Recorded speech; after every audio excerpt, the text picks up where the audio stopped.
And then you'll be able to get a good fee for whatever it is. So don't worry too much. Somebody's interested in everything.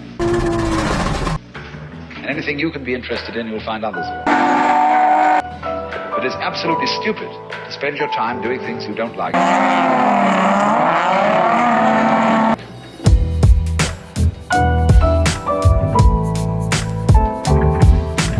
All right, guys, welcome back to the Z Refreshology Refresh Season 2.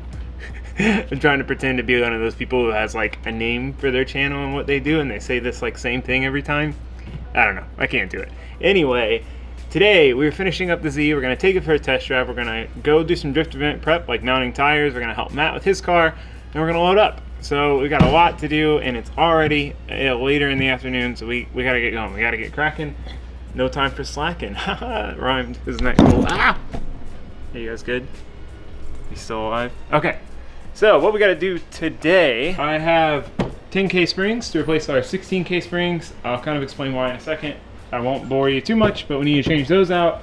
We need to finish filling it with fluids. We need to align the front because we put new tie rods and offset rack spacers on it. Go for a test drive. That's part one of today's plans. Okay, we need to whip the coilovers out real quick. Luckily, it's pretty easy on this car. Quick word of advice, because I get calls about this all the time. If you're ever working on coilovers, you need to either disconnect the sway bar or have both sides in the air. What people will do is they'll have that side on the ground and the sway bar will hold this side up and they can't get it out. I've made the mistake before back when I was in the beginning of my working on car life, so just a little piece of advice. We're also on a race against the sun coming into the garage. Gonna try to get as much done as possible before we start dying, because we're gonna die, especially when it's like up here.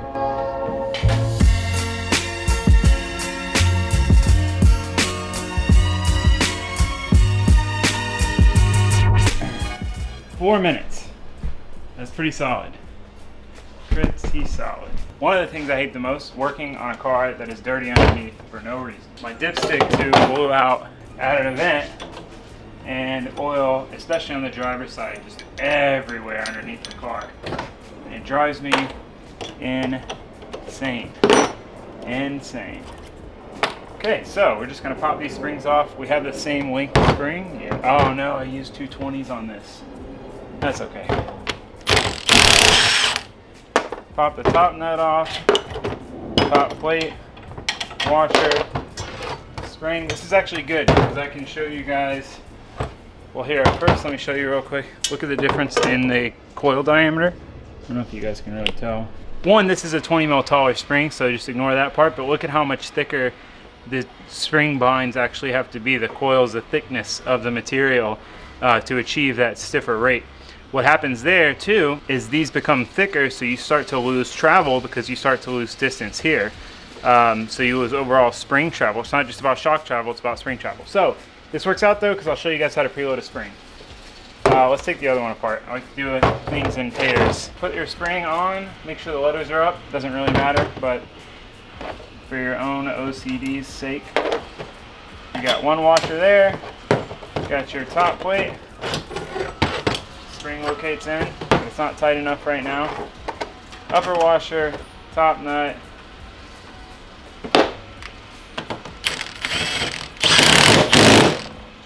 Okay, so to preload it, we gotta break these lock rings loose first. Okay, now we've got them loose. See if you can see what I'm doing. Okay, so we're gonna tighten this spring up. There's so much dirt in the threads. You should also clean your threads before you do this. This is how you seize your coilover up. So we're going to tighten this perch up until the spring gets snug. It'll get to a point where it gets really hard to turn by hand, like right there. So then we run this lock ring up. That's our 0 preload point. Then we need to add 4 millimeters of preload. With your 4 millimeters, it's the point where you can fit the spanner wrench between where you set your 0 point and the spring seat ring. Tighten this back down. Lock them together. One more thing we need to do. So the stiffer the spring, the less the vehicle, the weight of the car is going to compress it. So if your car weighs 500 pounds, you have a 500 pound per inch spring, it's going to compress it 1 inch. But if you have a 1,000 pound per inch spring, it's only going to compress at ½ inch. So we are, the car's already kind of low in the front, so I'm just going to raise this up probably like 5 to 10 mil and just match the other side. And that should be either get us where we need to be or be a good starting point at least.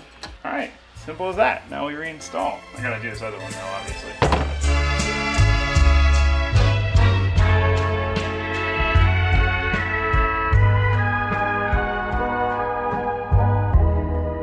Okay, man, it is a humid one today. At least the sun is behind the clouds, but I am drenched already. But we're gonna go ahead and install the wheels so that we can align the car and then continue from there.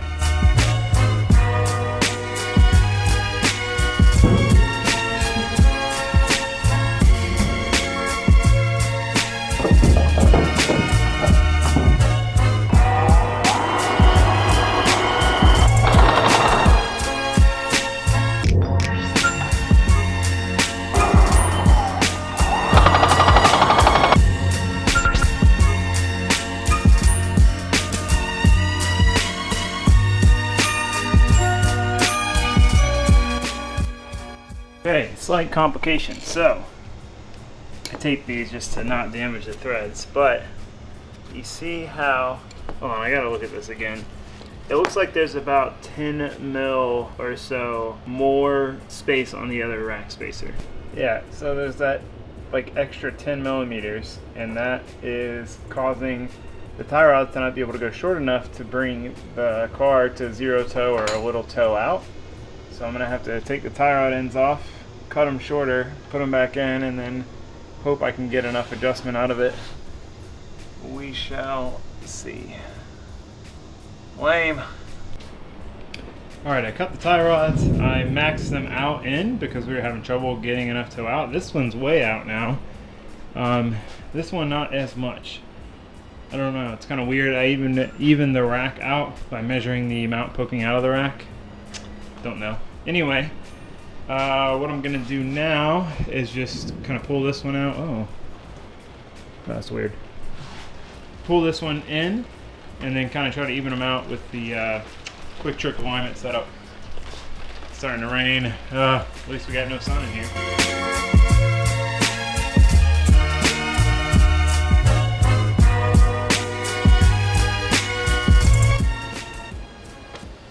Okay, car is aligned, rear has been aligned, front is now aligned. Got these ready to go in the truck, but it's pouring down rain, so I'm gonna go eat some food. I'm gonna actually top off the fluids real quick, then I'm gonna go eat some food. Still gotta go to the store and get gear oil.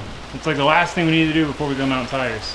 Okay, the rain has subsided a bit. Still raining, but the truck is loaded up with wheels and tires to mount.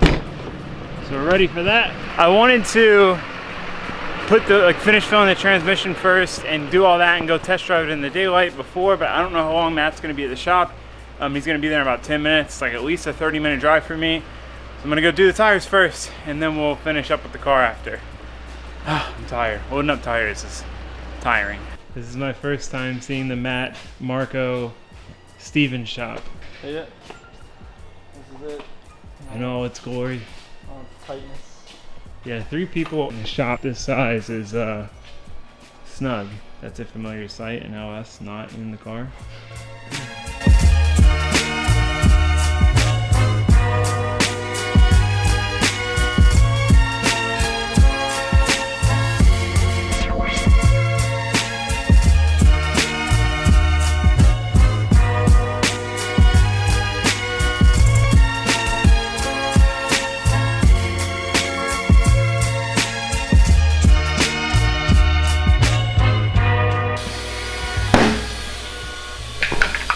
It landed right on me. Alright, tire 404 being mounted. Oh man, it's humid. Florida. Got all 4 mounted. These were a pain. So we realized that we just flipped the rim upside down. I think that's what I figured out last time and I forgot. Like I do everything that's important. Yeah, we're gonna load up. Dead tires. Very excited. I have 3 new and 2 lightly used sets for tomorrow for PBIR, so that should be enough for the whole day. I mean, I could definitely go through more, but my wallet won't let me go through any more than that. All right, we have the rest of the gear oil that we need. Oh. 4YZ, oh wow, we're zoomed in. This is what I meant about the sun thing earlier. Like, look, there's no shade in here. In the garage, there's no shade. It's rough. I cannot find my suction cup mount. It has like a little like ball head, tripod head thing on it, and I use it for this camera in the car. I just realized I could use it for that, and now I've already lost it. I have no idea what I did with it. Sandy, come on. No, you can't come out right now. No, because I'm gonna be starting the car. You're gonna get scared. No. Anyway, I'm gonna do that, and then we're gonna go test drive it. We still have a little bit of daylight left. Success. Well, not yet. Not counting our things before they thing.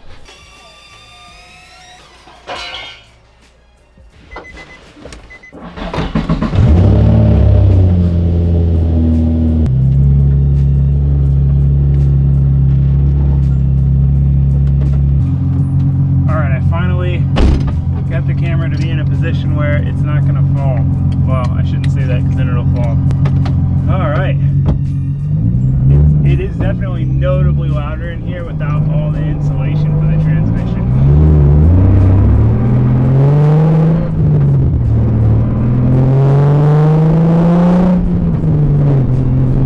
Man, it just falls right into gear though.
Test the handbrake, but the mount feels so much more rigid. Like there's no flex that I'm like taking up when I grab it.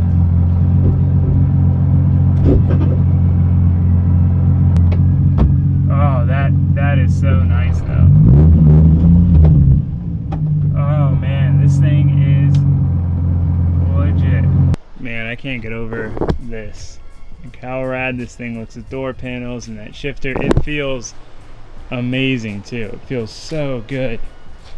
So yeah, it's rubbing on the driver's side front because it's like right on the tire. So I'm gonna raise both sides up. I didn't raise it as much as I thought I was gonna need to.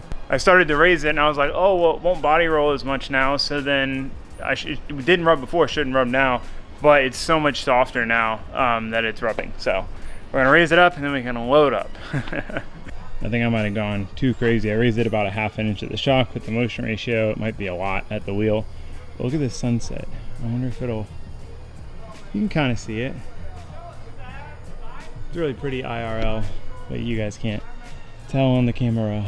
All right, we are done for the day, man. What a long day. I'm so ready to shower and watch some Netflix. When you're having a hard day and you've got a lot to do, just like look forward to the end goal. Look forward to being clean and showered and watching some Netflix because I'm stoked. I got what I needed to do done. Now I'm gonna chill. If I had chilled before doing the things I needed to do, I'd feel guilty. At least I would. Also, dude, guys, you need to get a headlight. If you don't have a headlight for working on cars, it is the best thing ever. I was just using it to strap the car down on the trailer. All right, everything's loaded up. Car is loaded up. All right, quick verdict on everything. Clutch feels way better. You can tell the difference between the dual mass and the single mass flywheel. It feels like much more normal, and having the new hydraulics and all of that stuff, like it doesn't feel like a Z anymore. It feels like a normal car, and that is amazing. That's like one of the biggest things I disliked about that car is the clutch. And every Z I've driven just about, was like that, except like Adam's, because after he did his clutch. Very pleased with that, very pleased with it running and driving again. That's a big, huge plus. Sway bars I won't really be able to tell until we go drifting, so I'll give you my opinion on that later. Same with the spring rate, but the shifter, oh my god, that Bell Raceworks shifter is phenomenal. It is so good. Like, just I don't know, it feels like you're driving like a dog box car. It just so firmly goes into gear. You can't describe it unless you do it yourself, you know. Like and the throw's super short, and how tall. Oh, I cannot wait. I just can't wait to drive this car with all these new things and see how it is. You know, I'm thinking it's going to be a lot better. Hopefully it is. So look forward to that video. We're gonna go test it out. So that's gonna be it for this video. Thank you guys for watching. Thanks for subscribing. I will see you next time. Goodbye. Or no, goodbye.